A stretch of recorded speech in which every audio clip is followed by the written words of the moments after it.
Kota door या साड़ी बनाने के लिए लगभग स्टार्टिंग से और फिनिश प्रोडक्ट होने तक लगभग इसमें 18 से 20 लोगों का हाथ लगता है।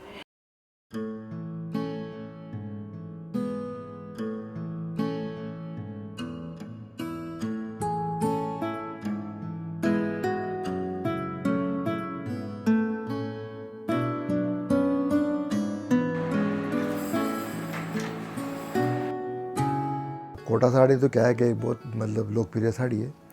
ये पूरे इंडिया में भी है, विदेश में भी इसको बहुत पसंद करते हैं। ये बहुत हल्की होती है और इसको पहनने से सुंदरता बढ़ती है। आदमी को मतलब जैसे ये महसूस नहीं होता है कि मेरे शरीर के ऊपर मैं कपड़ा पहना हूँ।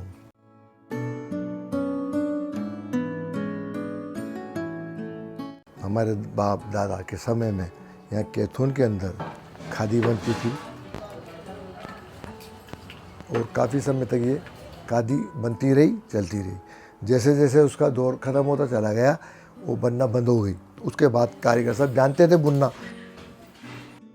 तो उन्होंने फिर ये कोटा चेक्स का डिज़ाइन बना के कोटा साड़ी बनाना चालू कर दिया।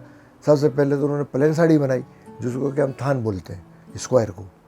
उसके बाद फिर उन्होंने जरी डाली किनारों पे, तो किनार बॉर्डर की जरी बनने लग गई।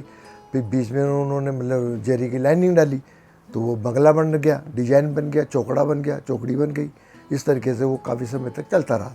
जब कलर के दागे आने लग गए तो कलर में साड़ियाँ बनने लग गई और कलर में जब साड़ियाँ बनने लगी उस समय के बाद फिर ये डिजाइनिंग चालू हो गई। हैंड स्पेन के अंदर अलग अलग ग्राफ डिजाइन वगैरह बनाने चालू कर दिए और कलर के हिसाब से मतलब डिजाइनिंग साड़ियाँ बनती है।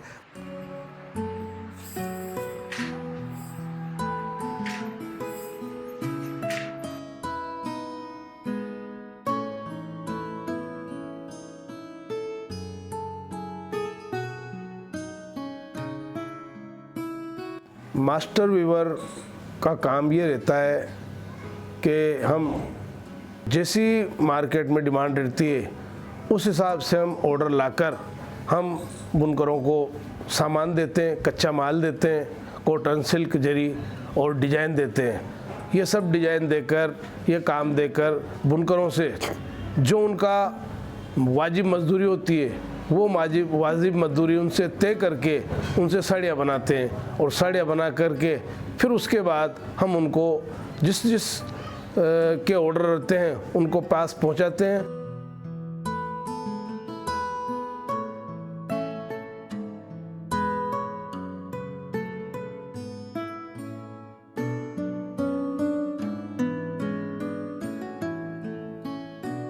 कोटा डोर या साड़ी बनाने के लिए लगभग स्टार्टिंग से और फिनिश प्रोडक्ट होने तक लगभग इसमें 18 से 20 लोगों का हाथ लगता है। जैसे रॉ मटेरियल हम लाते हैं तो रॉ मटेरियल को उसको सबसे पहले तो भरने वालों को देते हैं। रॉ मटेरियल की फीडिंग होती है।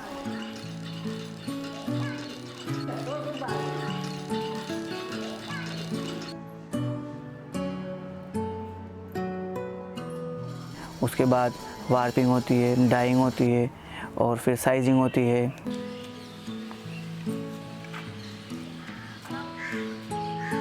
भराई करके बोबिन की और फिर इसमें डालते हैं पिंजरे में। पिंजरे के बाद हम हत्थे में चढ़ाते हैं, इसमें भी डालते हैं धागा।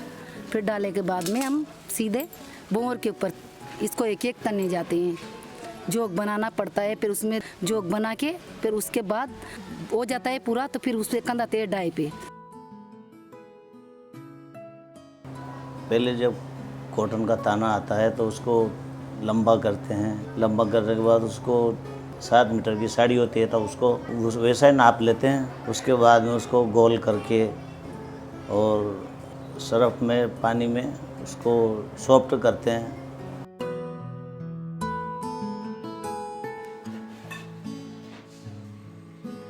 कई कलर ऐसे हैं जो ज़्यादा 100 डिग्री तक पकाना पड़ता है। कई कलर ऐसे रहते हैं जो जितना पकता है उतना ही खिलता है। कोई कलर ऐसा ज़्यादा अगर उसको पका लो तो कलर फेड हो जाता है। पकाने के बाद उसको ताने को डाई में डालते हैं।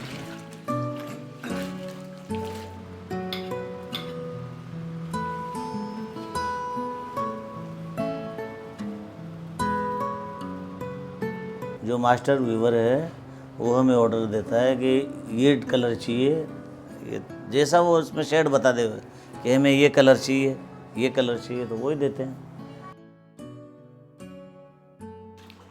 डाई करने के बाद फिर उसको डाई फिक्सर में धोते हैं। डाई फिक्सर का काम ये है कि कलर के ऊपर बहुत मजबूती लाता है। डाई फिक्सर कलर को निकलने नहीं देता है। उसके बाद ताना जब सूख जाता है तो मांड चढ़ाने वाले ले जाते हैं इसको, इस पर मांड चढ़ा देते हैं।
उसके बाद वीवर उसको लूम पे जोड़ता है।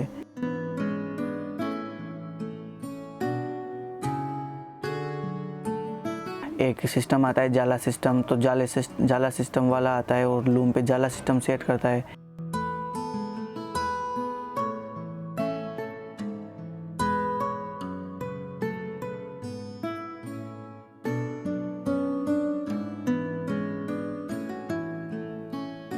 फिर डिज़ाइन के लिए हम ग्राफ बनवाते हैं।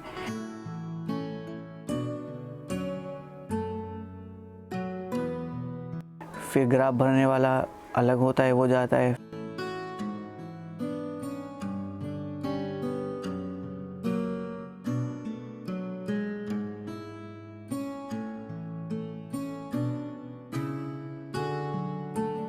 फिर उसके बाद वीवर बुनाई करता है। ऐसे करके लगभग 17-18 लोग इसमें हाथ लगता है। उसके बाद एक कोटा डोरिया साड़ी बनके तैयार होती है।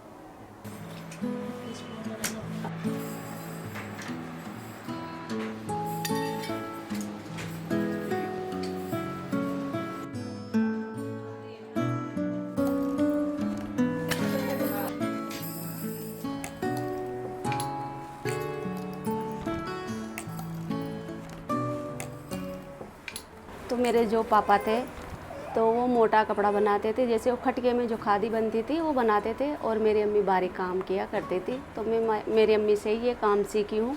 तो मुझे आज 25 साल हो गए कोटा डोरिया की साड़ी बनाते हैं, जिसमें हमने साड़ी भी बनाई, सूट भी बनाए, दुपट्टे भी बनाते हैं, अभी लहंगे भी बन रहे हैं अभी इस टाइम पे। पहले 25 साल पहले प्लेन काम होता था, डिज़ाइन का काम बिल्कुल भी नहीं होता था। और अभी डिज़ाइनिंग का पहले छोटी बूटियाँ चली, फिर बड़े बूटे चले, फिर पल्लू पे जाल, केवल जो भारी डिज़ाइन होती थी वो पल्लू पे होती थी। और अभी तो ये आलम है कि भारी डिज़ाइन है, जैसे स्कार्ट वगैरह, पेतनी बॉर्डर वगैरह, और बहुत सारी इस तरह की डिज़ाइनें आ गए। जैसे किसी में 8 कलर, किसी में 10 कलर, किसी में 20 कलर, तो बहुत हार्ड डिज़ाइनें आ चुकी है। और डिज़ाइन ऐसे आ गई है कि अगर ज़्यादा उम्र बढ़ती जाती है तो डिज़ाइन समझ में नहीं आती है। जैसे नई पीढ़ी तो फिर भी इस चीज़ को समझ रही है, मगर अगर जैसे मान लीजिए पुराने लोगों को अगर बिठा देते हैं तो उनको तो ये चीज़ें समझ में भी नहीं आती। कोटा डोरिया का तो पूरा काम चेक में होता है। अगर चेक नहीं होगा तो वो कोटा डोरिया ही नहीं होगा। दिख रहा तुझे? दिख रहा ना? देख, ये सिल्क है, ये सिल्क है, और ये कॉटन है। फिर ये सिल्क के 2 धागे सिल्क के, फिर 2 धागे कॉटन के, फिर सिल्क के, फिर ये चेक बन गया, ये बड़ा वाला, ये चेक। अब ये चेक है ना, ताने में भी बन रहा और अपन भी बना रहे बाने में भी। ये देख, ये ताने में भी बन रहा और ये बाने में भी बन रहा। ये बहुत बारीकी काम है, इसको समझने में बहुत समय लग जाता है।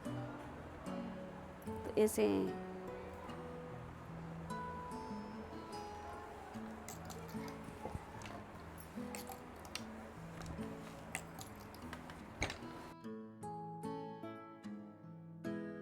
और अभी इसके ऊपर जो GI मार्क का लग रहा है, तो वो GI मार्क से तो लोग जानते हैं कि कोटा डोरिया पे GI मार्क का लगेगा ही लगेगा। साड़ी पे, साड़ी हो या दुपट्टे हो या किसी पे भी हो, GI मार्क का लगा रहे हैं अभी हम तो। GI मार्क का जो है वो इस जाले के माध्यम से लगता है इसमें, और हाथ से लगेगा वो। पावर लूम अगर इसकी नकल भी करना चाहेगा ना तो भी पावर लूम पे नहीं लग पाएगा, क्योंकि पावर लूम पे जो डिज़ाइन बनती है तो वो कटिंग हो जाती है उसकी। हमारे जो कोटा डोरिया में जो डिज़ाइन होती है उसकी कटिंग नहीं होती है, क्योंकि ये अगर एक तिल्ली यहाँ पे लगी तो वो यहाँ आके ही ख़त्म होगी, बाकी उसको अपन कहीं से भी काट पीट नहीं सकते। ये खासियत है कोटा डोरिया।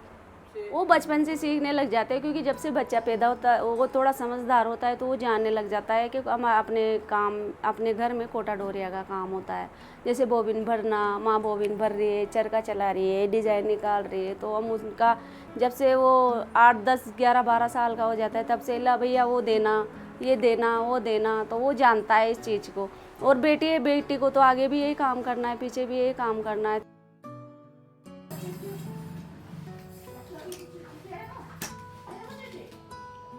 अभी जो नौजवान जो अभी बच्चे हैं नई पीढ़ी के, वो एक तो डिज़ाइनिंग का काम करने लगे हैं, बाहर जाते हैं और मार्केटिंग में भी लगे हैं।